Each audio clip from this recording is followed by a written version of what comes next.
morgens vroeg bedwelmende drankzoeker, die laat in de nacht opblijven, terwijl de wijn hun verhit. Dan bestaat hun feest in citer, harp en tamboerijn, fluit en wijn, maar op het doel des Heren letten zij niet, en het werk zijner handen zien ze niet. In de gevangenis waar ik werkte was ook een dominee. Die keek wel naar me om. Hij was de enige eigenlijk die naar me omkeek. En nadat ik op de zondagmorgen weer had gedronken, ben ik eens naar zijn kerk gegaan. En met gedronken bedoel ik echt, ik had dus 2 liter wijn op. En dan ga je naar de kerk. En ik weet niet hoe brutaal ik vroeger ben geweest. Ik was vroeger echt brutaal hoor. Die dominee was klaar met preken en toen liep ik door de hele kerk heen. Wat jij kan, dat kan ik ook. Weet je wat die dominee zei? Jij moet het eerst beginnen met melk te drinken. Ik zie jongen, ik ben al jaren aan de lijn. Ik bezocht dus die diensten regelmatig en ik ging ook naar de Bijbelstudie. Na een paar maanden hielp ik ook in de Bijbelwinkel. Mogelijk was dat God al steeds aan het werk was met mij. Dat kan. Maar ik begreep er niks van. Begreep ik niet. In september van dit jaar leerde ik de vrouw kennen waar ik eerst mee samenwoonde. In 1995 gingen we trouwen en in 2002 vond de tweede echtscheiding voor mij plaats. Ook zij, die vrouw, heeft heel wat meegemaakt met mijn drinken. Ze hebben me wel eens een keer op de vloer van de douche gevonden. Een enkele keer kon ik agressief zijn, maar dat was alleen met woorden en door middel van vloeken. Op 6 juni werd mijn jongste dochter geboren, daar staat ze. Cindy is haar naam. In oktober 1992 verhuisden wij naar Lelystad. En in deze stad ging ik op zoek naar een kerk. Want ik ging wel altijd naar de kerk. Ja, bij toeval, maar dat heb ik tussen haakjes staan, kwam ik in de gereformeerde kerk een broeder tegen die mij de weg wees naar de volle evangeliegemeente Victory Outreach. Van deze gemeente ben ik toen lid geworden en van de toenmalige Amerikaanse voorganger heb ik heel veel geleerd. Zijn taak was om te zorgen dat iedereen het woord van God zal horen. En het is Gods werk om zijn woord door de Heilige Geest ingang te laten vinden in de harten. In Filippenzen 2 vers 13 staat, want God is het die om zijn welbehagen zowel het wil als het werken in u werkt. Dat kan alleen als je hem gehoorzaamt. En zo ging het maar door. Tot aan de Pinksterdag 1993. Een dag om nooit te vergeten. Mijn zuster die kwam bij mij thuis, mijn oudere zuster, die was lid van de volle evangeliegemeente. En die zegt, jij moet eens meegaan naar Vierhouten, daar is een opwekking, ga daar nou eens naartoe. Goed, ik ga naar iedere kerk. Maar ik dronk eerst wijn. En dan met de auto naar Vierhouten rijden. Dan heb je een probleem, weet je dat? Want jij rijdt goed, maar de weg is scheef. Klopt dat? Dat is zo, hè? Ik kwam in die gemeente, daar had je dus Kees Goedhart, en die sprak over Jezus geneest op zijn manier. Mooie preek, hele mooie preek. Ging over een aantal mensen, die brachten een doop stonden bij Jezus. En ze zeiden, Jezus, moet u eens goed luisteren. Ik vertel het even in mijn eigen woorden. Hè? Jezus, moet je eens luisteren. Als je nou bij die man handen oplegt, dan is die genezen. En Jezus zegt, oh ja, echt waar? Maar Jezus doet het op zijn manier. Jezus die maakt de sluikjes in de oren of ogen of wat dan ook. Jezus geneest op zijn manier. En toen was die man genezen.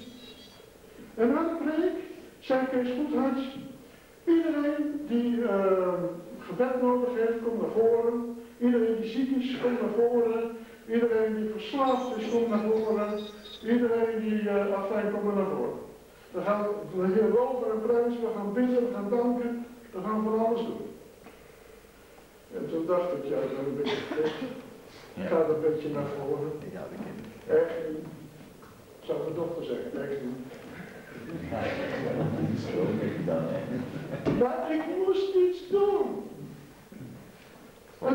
weet je wat?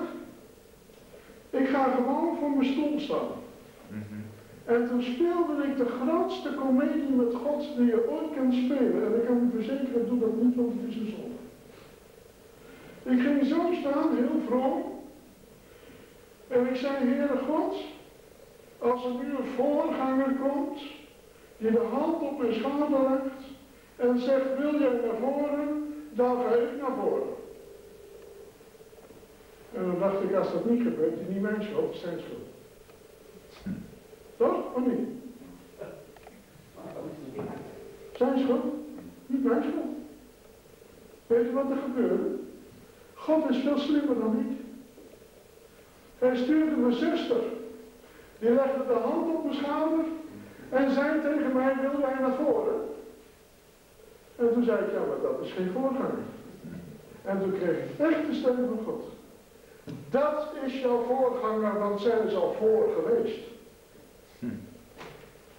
Amen. God is slimmer dan ik. Toen zei God, nou, je bent veel slimmer dan ik, geloof ik. Ja, toen ging ik naar voren. Kniek in de knie, ken je dat? Kom je heel zenuwachtig naar voren. En er stond er een voorganger. En die vroeg niet, wat stink jij naar de wijn? Dat zei hij niet. Hij zei, wat zoek jij? Ik zei, ik zoek Jezus. Dat was de uitspraak weer eigen had. Ik zocht niks. Toen ik kwam, zocht ik helemaal niks. Maar diep in het hart geloof ik toch dat ik op zoek was. Ik zoek Jezus. Toen zei ik, nou, dan gaan we daar bidden. Het zondagsgebed, kent u dat? Moet je dat nazeggen. Dus ik heb dat na moeten zeggen, van dat de Heer voor mij is gestorven, voor mij is opgestaan, dat hij voor mij naar de hemel is gegaan en daar een plaats bereid voor mij. En toen moesten ze met mijn vijven vasthouden, want ik zelf ook achterover val. Ik kom bij mijn plaats terug, er zat een vriend van mij. Hij zei, jij bent veranderd. Ik zei, ja, jij bent gek. Maar hij zag het, hè. Als iemand bekeerd is, zie je een glans op zijn gezicht. Heb je dat wel eens gezien bij mensen? Ik heb het ook mogen zien. Dan zie je een glans, ik ben helemaal veranderd. Ik had wel een beetje met vlinders in mijn buik en ik denk, ja, wat is dat eigenlijk? Ik weet het niet. Ik kwam thuis. Mijn vrouw zei toen, hoe was het? Nou, dat is goed, ik weet niet, er is iets aan de hand, maar ik weet niet wat. Wil je een bier? Nee, geef mij maar koffie. Geef mij maar koffie, zei ik. Ik hoefde geen bier meer. 10 uur s'avonds zegt ze, wil je een pils hebben? Nee, geef mij maar 7-up. Ik was van de drankverslaving af. In 1 seconde. Halleluja, amen. Geef de Heer eens een klap op. Ja. Toen was ik van de drankverslaving af. Toen kwam ik in de Victory Outreach. En toen stond daar de voorganger op een zondag en die zei, Derek, ik zie iets aan je. Ja, ik weet niet, ik geloof dat ik bekeerd ben. Ik snapte er nog steeds niks van. Toen zegt hij, dan moet je nou dopen. Ik zei, wie, ik? Ik denk, er staat er in achter of zo, je moet dopen zeggen. Hij zei, nee, je moet gaan dopen. Ik zei, nou, dat doe ik niet. Daar kunnen we niet aan beginnen. Want die heeft een half jaar lang tegen mij gezegd, iedere zondag, Derek, je moet dopen. Nou, dat doe ik niet. Na een half jaar kwam hij naar me toe, toen zegt hij, waarom wil jij niet dopen? Ik zei, nou, als ik tot zover in het water sta, krijg ik het Spaans benauwd. Want ik heb watervrees. Die voorganger zei, als jij je laat dopen, zal de Heilige Geest de angst wegnemen. Zo weet je hoe lang ik het al heb? Ik heb dat zeker al een jaar of 35. Weet je wat die voorganger toen zei? Je moet je probleem niet koesteren, je moet het vervloeken in de naam van Jezus. Zo, daar stond ik even gek van te kijken. Op een zondag noemde die man allemaal namen. Ik zat altijd achter in de kerk. Hè? Als er wat gebeurt, was ik de eerste die eruit was. Hè? Hij noemde allemaal namen. mensen die gedoopt werden. En op een gegeven moment roept hij heel hard: Dirk, we gaan dopen! Maar ik zat achter in de kerk.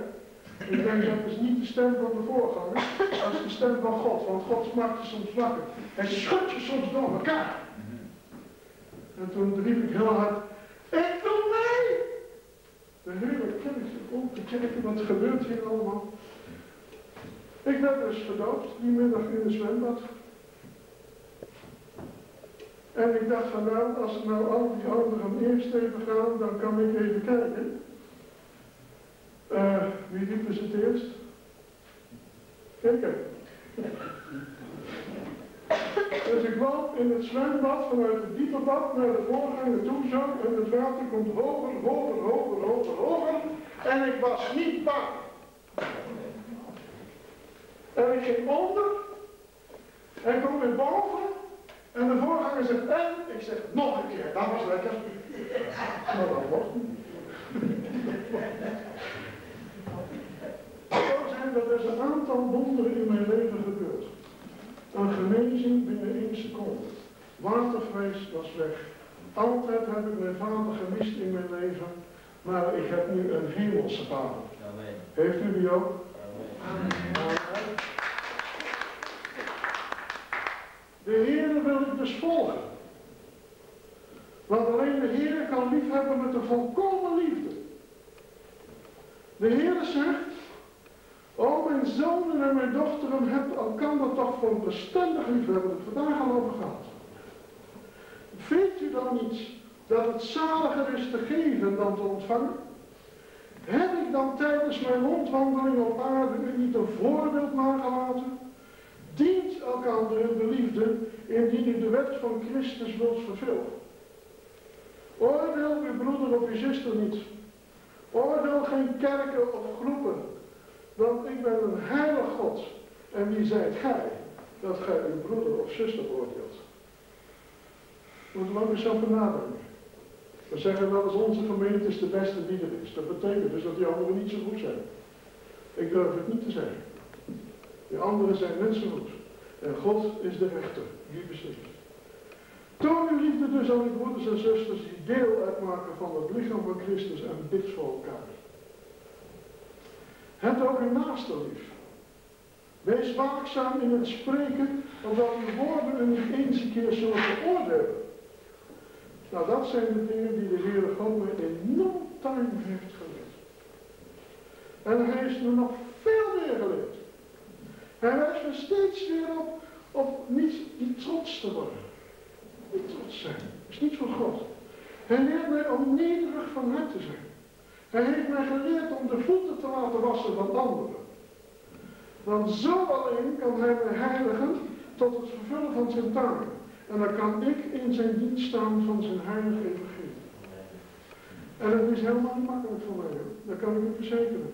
Want de pottenbakker, kent u die? Die heeft zo'n wiel, hè? Dan gaat hij zo schoppen. En dan slaat hij die klei, hè? En net gelezen, de pottenbakker is God. En ik ben het. Dus God, de pottenbakker, slaat soms de klei. De Spreuken zegt: bloedige striemen zuiveren het kwaad uit en slagen reinigen de schuilhoeken van het hart. Hallo? Amen? Hij heeft mij dus nooit een kalme reis beloofd, maar wel een behouden aankomst. En daarom blijf ik op mijn hemelse Vader vertrouwen. Jezus zei eens: als u in mij blijft en mijn woorden in u blijven, dan vraag wat u maar wilt en het zal u geworden. Nou, dat doen vele mensen. Mensen gaan bidden. Ze gaan bidden tot God en ze vertellen aan God: Heere God, ik heb zulke problemen. Wilt u mij helpen met die problemen? Wilt u mij alsjeblieft helpen? Hier heb ik nog een probleem, daar nog een probleem, nog een probleem. En dan zeggen ze amen en ze lopen weer weg met hun eigen probleem. Nou, dat hebben ze niet aan God gegeven.